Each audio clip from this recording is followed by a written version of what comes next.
Are your Facebook ads rejected for no reason? I know, it sucks when you get a message like this from Facebook telling you that they can't run your ads. And as a result, your business is on hold until you can fix it. Well, in this episode, I will show you 4 of the biggest reasons why Facebook thinks that you may have broken their ad law and what you can do about it. I will also explain why YouTube is so lenient when approving your ads, while Facebook is so harsh. This will give you a better understanding of Facebook's community values and behaviors so that your ads will never be rejected because you'll know how Facebook thinks. And finally, we will wrap this episode up by showing you one simple way to word your ad that will allow you to fly under the radar and avoid getting your ads rejected ever again. Talking about ad rejections and ad laws is something that I usually reserve until later in my Easy Facebook Ads course. However, when one of my students got his ad rejected by the ad cop, he wasted several days of his time creating a lead magnet that Facebook refused to promote. After taking my YouTube ads course, one of my students was inspired by one of the ad examples he saw in the course. This was the example. Are you an unmarried man age 18 to 34? If that's you, this video is for you, and specifically for you. How would you like to learn how to not only improve your business/financial life and make more money? Did you see what happened? The advertiser said exactly who his ad was for. Unmarried man, aged 18 to 34. And he even made a point to say that the ad was only for that kind of person. This was what my student also tried to do in his Facebook ad. He called out a certain demographic of people that his ad was created for. Guess what happened? The Facebook ad cop rejected it. Why? Because he broke the Facebook ad law, the law of personally identifiable practices. And as a consequence, he had to redo his ad and his landing page, costing him valuable time. I did something similar in the past. Except for me, I wasted more than a week of my time creating a webinar, a landing page, and an ad sharing a secret that email service providers don't want people to know about email marketing. The Facebook ad cop rejected my ad too, because I broke an ad law that I didn't know existed, the law of the discriminatory practices. Have you run YouTube ads before? If you have, you'll notice that Google is so nice. They will pretty much approve your ads, no problem. So why is Facebook so uptight? The truth is, YouTube ads are very lenient when it comes to what you can say in your ad and what you can get away with, because YouTube considered themselves a search engine more than a social media platform. Facebook, however, is notorious for rejecting ads and even disabling ad accounts. Why? Because Facebook considers themselves a global community and cares about the feelings of their users. They consider ads that try to single out a certain demographic of people to be offensive and even hurtful and will not allow it. The Facebook ad cop is like the movie character RoboCop. You know, the popular 80s movie about a part man, part machine cop that patrols the streets stopping crime. Even though he has some human characteristics, he is mainly a machine that follows a program, which is like Facebook. It's an algorithm that automatically rejects ads based on certain parameters. Just like RoboCop, who must follow his primary directives, the Facebook ad cop also must follow ad laws programming and will reject an ad if it detects the following: a personally identifiable ad, a discriminatory ad, a get results quick with little effort ad, and an underground or insider's secret ad.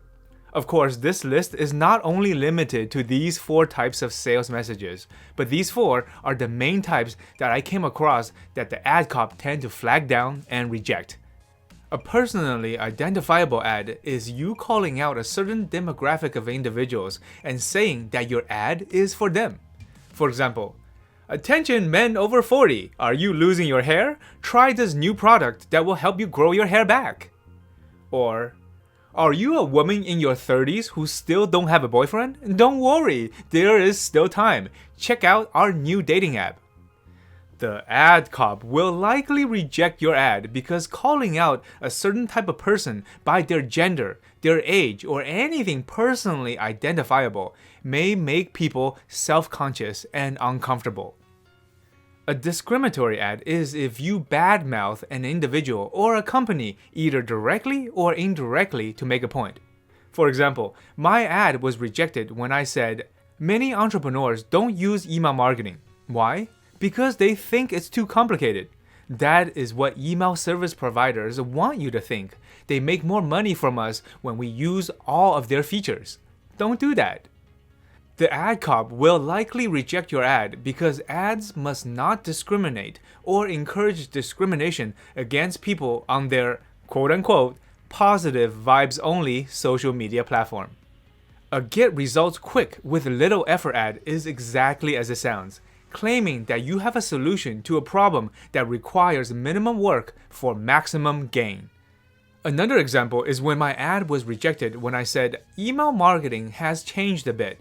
Here are 3 current secrets that my students and I use to introduce cold traffic to our business while making sales within the first week of sending an email."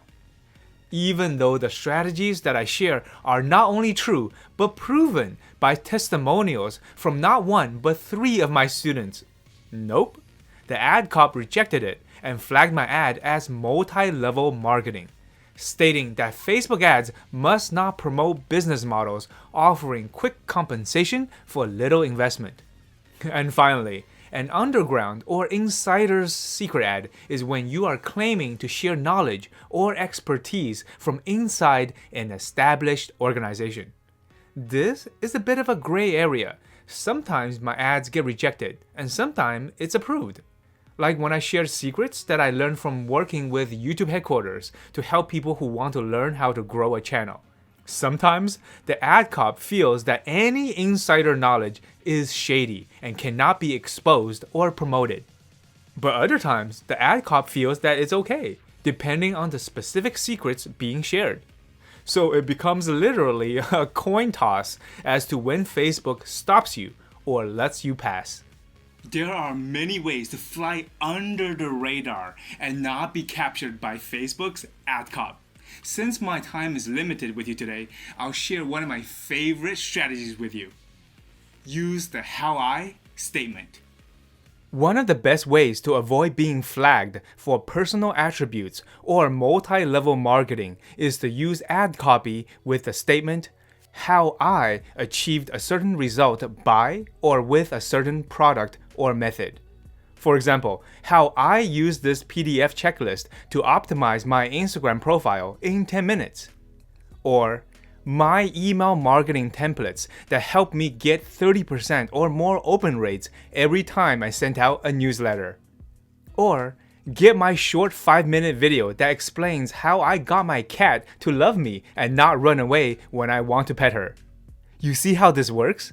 By using words like me, my, and I, you can get away with claiming certain results and accomplishing certain things because, hey, who is to say you didn't? I mean, Facebook can't say, "Hey, you didn't optimize your Instagram profile in 10 minutes. Hey, you didn't increase your email open rate. Hey, your cat still hates you." Right? They can't say that, and that's how you can fly under the radar. So what do you think? What is one law that Facebook keeps rejecting your ad for? Tell me in the comment section and we'll think of a way to help you get around it. Now that you know what kinds of ads Facebook is likely to reject, let me show you some good ads that's getting tons of clicks and conversions on Facebook. Don't forget to hit the subscribe button and the notification button because in the next episode, I will show you 7 ad design secrets that the top marketers are using to get massive results on their Facebook ads. This is an episode you don't want to miss because I have tons of examples to show you. It's gonna be tons of fun. I will see you in the next episode.